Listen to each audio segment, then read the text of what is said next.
Welcome to the T-Pac Arcade. Today's game is Abarenbo Tengu for the Nintendo Famicom.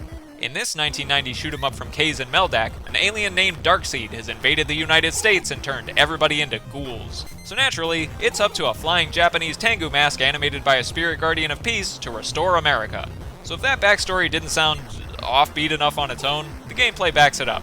While there is a standard shoot-'em-up in here somewhere, everything about Abarenbo Tengu just feels awkward.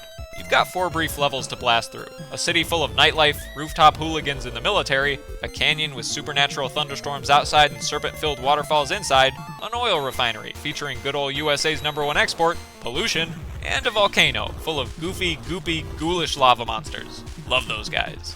But the awkwardness of this game is in the controls. Your flying Tengu mask has an uncomfortable amount of momentum for a genre all about precise navigation. And to make matters worse, contact with the environment either sends him bouncing all over the place, or just rapidly drains his health with all sorts of gotcha traps that pop up and kill you out of absolutely nowhere.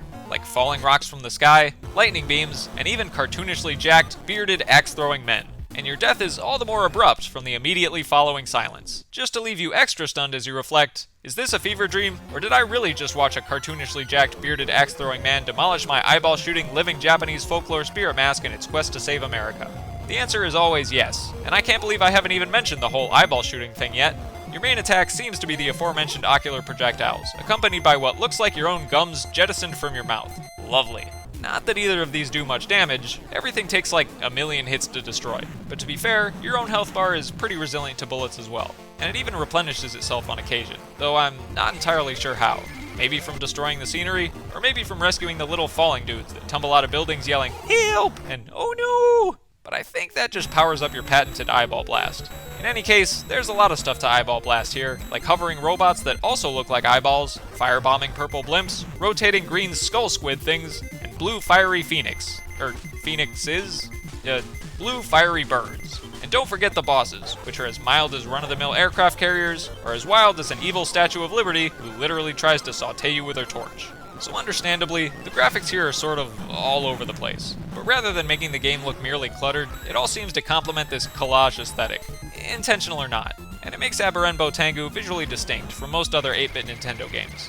The music helps remind you that, in spite of the barrage of themes here, we're dealing with an alien invasion first and foremost, because the tracks have plenty of that eerie, spacey synth going on. At least until you're just a few hits away from dying, in which case the music changes to a tense dun dun dun dun dun dun, which is nerve-wracking, but not annoying. The high-pitched squeal sound effects that some enemies make, on the other hand, is annoying. Whee!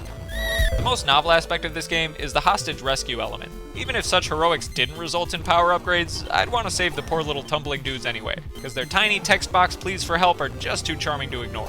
Abarenbo Tengu would be a pretty easy shoot-'em-up if it weren't for the awkward momentum and cheap deaths. So even playing on the default easy setting, I had to cheat my way through with save states. I never could have finished some of those boss battles without infinite lives, especially the one against Darkseid himself. It may look like he's just chilling there having a nap or something, but those lethal marbles orbiting around him are no joke.